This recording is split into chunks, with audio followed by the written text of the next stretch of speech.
Assalamualaikum warahmatullahi wabarakatuh. Alhamdulillahirabbil alamin wa bihi nasta'inu ala umuri dunya waddin. Wassalatu wassalamu ala asrafil anbiya'i wal mursalin sayyidina wa maulana Muhammadin wa ala alihi wa sahbihi ajma'in, amma ba'du.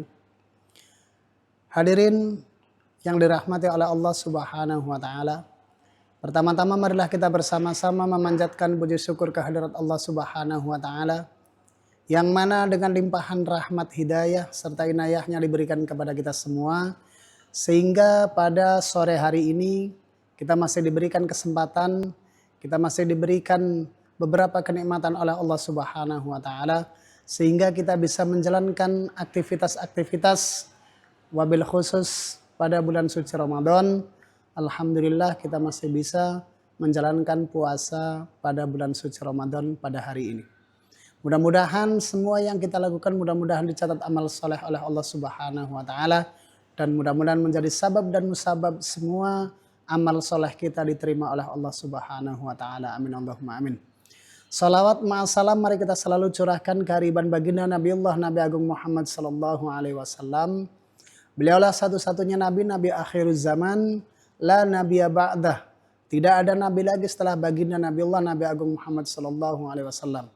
Mudah-mudahan kita semua, mudah-mudahan orang tua kita, guru-guru kita, saudara-saudara kita, mudah-mudahan besok di akhirat diakui jadi umat Nabi Muhammad dan akan mendapatkan syafaatul uzma besok di yaumil qiyamah. Amin Allahumma amin. Para pemirsa yang dirahmati oleh Allah Subhanahu wa taala. Saya akan mengangkat tema yang berjudul sungguh orang yang sangat merugi. Ketika bulan suci Ramadan datang, sampai dengan bulan suci Ramadan meninggalkan kita tidak dapat ampunan dari Allah Subhanahu wa taala. Bulan suci Ramadan adalah bulan yang penuh berkah, rahmat dan ampunan dari Allah Subhanahu wa taala. Keberkahan bulan suci Ramadan bukan cuma untuk orang Islam saja. Semuanya diberikan keberkahan oleh Allah Subhanahu wa taala. Allah menunjukkan kebesarannya melalui orang-orang ketika bulan suci Ramadan itu mendapatkan keberkahan-keberkahan. Di antaranya orang yang berjualan baju, yang berjualan kain, yang berjualan kue, itu semuanya bukan orang Islam, tetapi mereka juga mendapatkan keberkahan pada bulan suci Ramadan. Lebih-lebih kita sebagai umat Islam. Karena apa? Bulan suci Ramadan adalah bulan yang sangat mulia dan dimuliakan oleh Allah Subhanahu wa taala. Saking mulianya bulan suci Ramadan, kata Nabi Muhammad sallallahu alaihi wasallam, ketika bulan suci Ramadan tiba, idza dakhala Ramadan futihat abwabul jannah wa huliqat abwabun nar wa sufidatis sayatin. Saking mulianya bulan suci Ramadan, ketika bulan suci Ramadan datang, pintu-pintu surga dibuka oleh Allah Subhanahu wa taala. Pintu-pintu neraka ditutup oleh Allah Subhanahu wa taala dan setan-setan dibelenggu oleh Allah. Itu bahwasannya saking sayang dan cintanya Allah kepada kita umat Nabi Muhammad. Mungkin di dalam 11 bulan kita banyak berdosa, kita banyak bermaksiat, kita banyak meninggalkan Allah, kita banyak meninggalkan perintah-perintah Allah. Tetapi Allah tetap sayang kepada kita umat Nabi Muhammad. Kita diberikan 1 bulan yang sangat mulia untuk melebur dosa-dosa kita. Bulan yang penuh ampunan. Bahkan kata Nabi Muhammad, saking mulianya, saking berkahnya bulan suci Ramadan, semua dinilai ibadah oleh Allah Subhanahu wa taala. Bahkan kata Nabi Muhammad, an-naumu shaimun ibadatun. Tidurnya orang berpuasa itu dinilai ibadah oleh Allah Subhanahu wa taala. Maka dari itu kita sebagai umat Islam mari kita banyak bersyukur kepada Allah Subhanahu wa taala. Karena Allah tidak membiarkan kita untuk terjerumus terus di dalam jurang neraka jahanam. Allah masih cinta dan sayang kepada kita umat Nabi Muhammad. Sehingga kita diberikan bulan suci Ramadan, yaitu bulan yang penuh berkah dan ampunan dari Allah Subhanahu wa taala. Saking mulianya bulan suci Ramadan, kata Nabi Muhammad SAW, orang yang senang saja, bergembira ketika datang masuk bulan suci Ramadan, kata Nabi Muhammad, man faraha bi dukhuli Ramadan haramallahu jasadahu alan niran. Saking sayangnya Allah kepada kita umat Nabi Muhammad, ketika umat Nabi Muhammad bertemu dengan bulan suci Ramadan, dia menyambut dengan senang dan gembira. Senang dan gembira saja, kata Nabi Muhammad, Allah mengharamkan jasadnya untuk disentuh api neraka. Maka dari itu kita banyak-banyak bersyukur kepada Allah Subhanahu wa taala. Allah cinta kepada kita, Nabi Muhammad sayang dan cinta kepada kita. Maka dari itu mari kita balas dengan balas cintanya Allah, cintanya Nabi Muhammad, dengan kita menjalankan perintah-perintah Allah dan kita menjalankan sunnah-sunnah Nabi Muhammad. Kemudian kita jauhi apa-apa yang telah dilarang oleh Allah melalui syariat Nabi Muhammad SAW. Hadirin yang sungguh orang yang sangat rugi ketika bulan suci Ramadan datang sampai dengan meninggalkan kita tidak mendapatkan ampunan dari Allah Subhanahu wa taala. Ada sebuah kisah ketika di akhir bulan Sa'ban, ketika Nabi Muhammad akan menaiki mimbar. Di tangga yang pertama Nabi Muhammad mengucapkan amin. Kemudian tangga yang kedua Nabi Muhammad mengucapkan amin lagi. Dan sampai dengan tangga yang ketiga Nabi Muhammad masih mengucapkan amin. Kemudian para sahabat bingung dan bertanya, "Wahai Rasulullah, saya tidak mendengar ada orang berdoa tapi engkau mengucapkan amin sampai 3 kali." Kemudian Nabi Muhammad tersenyum dan menjawab, "Wahai sahabat, tahukah engkau ketika saya menaiki tangga yang pertama, itu malaikat Jibril berdoa. Naik lagi tangga yang kedua, malaikat Jibril juga berdoa sampai dengan tangga yang ketiga. Malaikat Jibril berdoa, Bu'dun ya Rasulullah." Kata malaikat Jibril, "Wahai Rasulullah, sungguh orang yang sangat rugi ketika bertemu dengan bulan suci Ramadan, dia tidak mendapatkan ampunan dari Allah Subhanahu wa taala. Padahal ketika bulan suci Ramadan datang, semua makhluk hidup, baik itu yang di langit maupun yang di daratan, yang di bumi maupun yang di lautan, semuanya berdoa.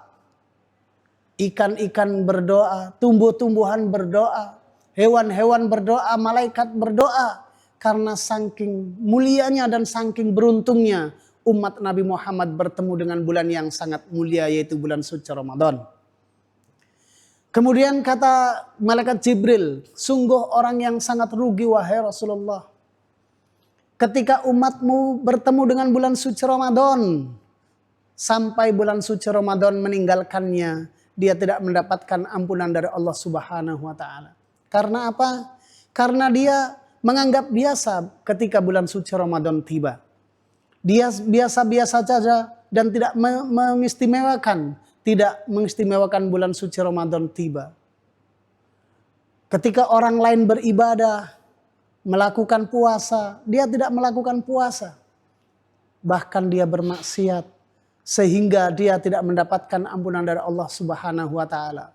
Bahkan ada sebuah kisah ketika Nabi Muhammad bertemu orang yang sedang menjerit, yang sedang dibukuli oleh para malaikat, diseret oleh malaikat. Kemudian dia meminta ampun dan memanggil, "Wahai Rasulullah, berikanlah aku syafaat." Kemudian Nabi Muhammad mengangkat tangan untuk memberikan syafaat kepada umatnya yang tadi lagi dipukulin oleh malaikat. Kemudian ketika Nabi Muhammad mau mengangkat tangan, kemudian malaikat itu yang tadi memukuli datang. "Wahai Rasulullah, ini adalah umatmu, tetapi dia menjadi musuh Ramadan. Kenapa menjadi musuh Ramadan? Karena ketika bulan suci Ramadan tiba, dia menganggap biasa-biasa saja. Dia tidak beribadah di bulan suci Ramadan. Dia bahkan bermaksiat di bulan suci Ramadan, sehingga bulan suci Ramadan menjadi musuh dia. Kemudian setelah mendengar itu, Nabi Muhammad pun menurunkan tangannya dan berkata, kalau sudah menjadi musuh Ramadan, saya tidak bisa memberikan syafaat. Maka dari itu, mari kita bersama-sama. Mumpung kita masih di bulan suci Ramadan. Bulan suci Ramadan sudah tinggal beberapa hari lagi akan meninggalkan kita. Tinggal beberapa hari lagi kita ada di tanggal 24 bulan suci Ramadan, di 10 akhir bulan suci Ramadan. Mari kita manfaatkan waktu yang tinggal beberapa hari, Ramadan yang tinggal beberapa hari, supaya kita bisa berbakti, supaya kita bisa memanfaatkan bulan suci Ramadan. Kemudian yang kedua, kata malaikat Jibril, wahai Rasulullah, sungguh orang yang sangat rugi ketika dia masih mendapati orang tuanya, baik itu ibunya ataupun bapaknya, dia tidak sempat berbakti selama hidupnya sampai orang tuanya meninggal. Dia adalah orang yang sangat rugi, wahai Rasulullah. Orang yang bertemu atau bisa hidup bersama dengan orang tuanya, tetapi dia tidak bisa berbakti kepada orang tuanya, memberikan kesenangan kepada orang tuanya, walaupun sebentar, dia termasuk golongan orang-orang yang sangat rugi. Karena apa? Ada sebuah kisah Alqamah. Alqamah adalah sahabat Rasulullah. Beliau adalah sahabat yang sangat rajin beribadah, taat kepada agama, taat kepada Nabi Muhammad. Tetapi ketika mau meninggal dunia, Alqamah tidak bisa mengucapkan kalimat la ilaha illallah Muhammad Rasulullah. Ketika mau meninggal dunia, Nabi Muhammad bertanya kepada para sahabat, wahai para sahabat, apakah Alqamah masih mempunyai orang tua? Apakah dia masih mempunyai seorang bapak? Para sahabat menjawab, tidak wahai Rasulullah. Kemudian, apakah dia masih mempunyai seorang ibu? Dia masih mempunyai seorang ibu wahai Rasulullah. Kemudian Rasulullah memerintahkan para sahabat untuk mencari dan menemui ibunya. Kemudian dicarilah ibu Alqamah. Kemudian sahabat berkata, wahai ibu Alqamah, Alqamah mau meninggal dunia, tetapi beliau tidak bisa mengucapkan kalimat la ilaha illallah Muhammad Rasulullah. Mempunyai salah apa kepada engkau wahai ibu Alqamah? Kemudian ibunya menjawab, wahai para sahabat, Alqamah adalah orang yang sangat taat ibadah, orang yang sangat taat kepada agama, rajin beribadah. Tetapi itu dulu ketika belum menikah, itu sangat taat sekali beribadah. Bahkan pengajian Rasulullah jarang yang dia tidak mengikutinya. Tetapi setelah menikah dia menelantarkan saya sebagai ibu yang telah mengandungnya selama 9 bulan. Tetapi ketika Alqamah sudah menikah, Alqamah lebih memilih istrinya, lebih memilih keluarganya dibandingkan saya. Saya ditelantarkan. Dia tidak mau tahu apakah saya sudah makan atau belum. Ketika musim hujan apakah saya kehujanan. Ketika musim panas apakah saya kepanasan. Alqamah tidak mau tahu dengan keadaan saya. Saya yang merasa mengandung dan melahirkan, kemudian merawat sampai besar, saya tidak ikhlas dan tidak ridho. Kalimat tidak ridho membuat terbuka pintu-pintu langit sampai tembus kepada Allah Subhanahu wa taala. Disitulah kemudian Allah tidak mengizinkan Alqamah untuk bisa mengucapkan kalimat la ilaha illallah ketika sakaratul maut. Kemudian sahabat bilang, wahai ibu, apakah ibu tidak mau mengampuni Alqamah? Saya sudah terlanjur kecewa. Saya tidak ikhlas dan tidak ridho. Kemudian para sahabat menemui Rasulullah, disampaikan apa yang telah disampaikan oleh orang tuanya, disampaikan oleh ibunya dan ibunya tidak mau memaafkannya.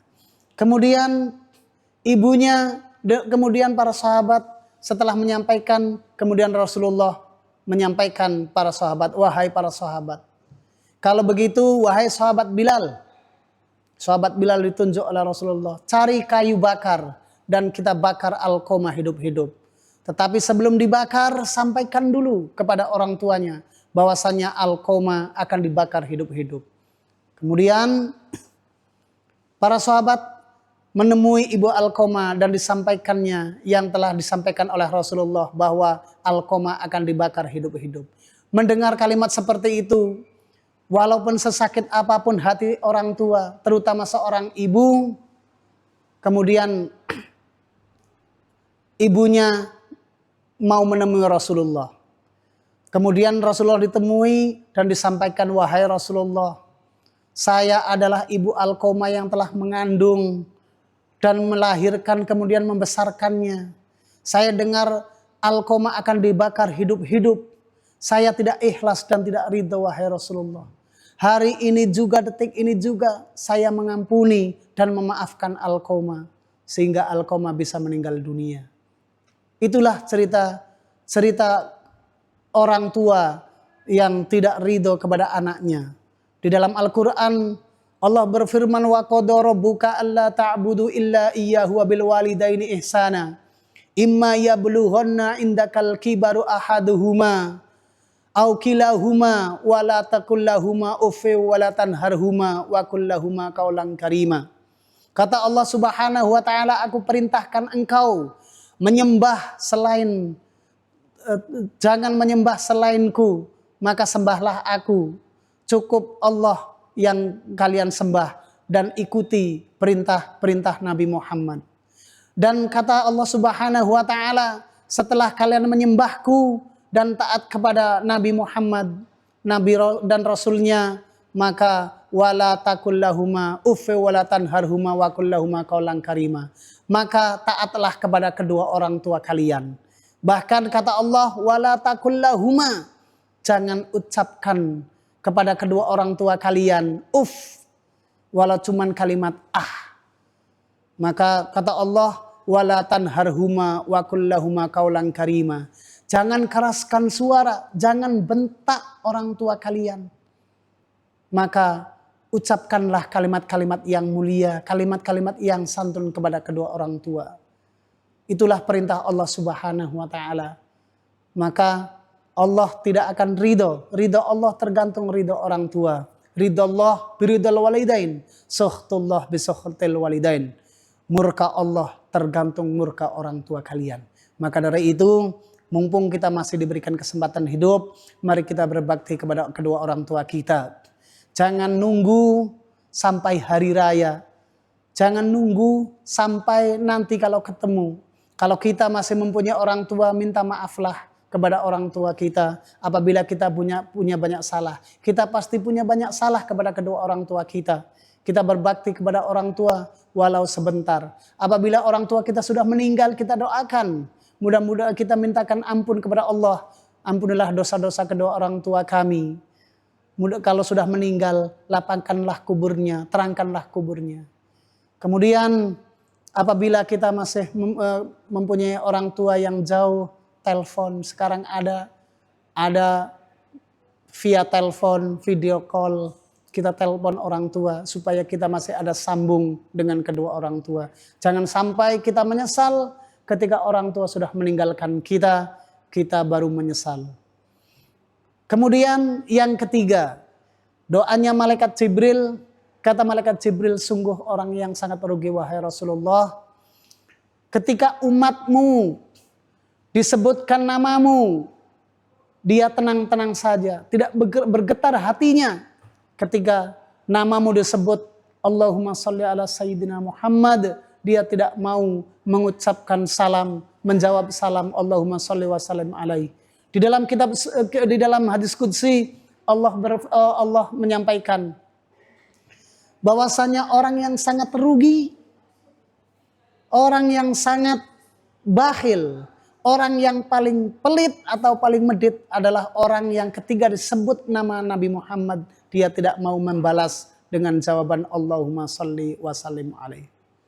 Hadirin yang dirahmati oleh Allah Subhanahu wa taala, itulah tadi 3 yang doa yang diamini oleh Nabi Muhammad, doanya malaikat Jibril. Kemudian yang terakhir akan saya tutup dengan doa malaikat Jibril di penghujung bulan suci Ramadan. Bulan suci Ramadan tinggal beberapa hari. Tinggal 6 hari lagi akan meninggalkan kita.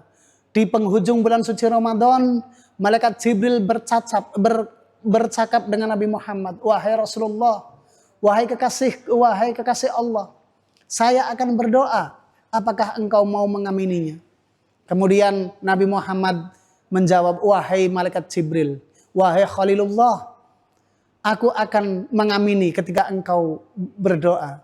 Kemudian malaikat Jibril berdoa, "Wahai Rasulullah, saya akan berdoa kepada Allah Subhanahu wa taala. Saya akan berdoa, wahai Allah, jangan terima puasanya umat Nabi Muhammad sebelum dia meminta maaf kepada kedua orang tuanya apabila dia mempunyai kesalahan."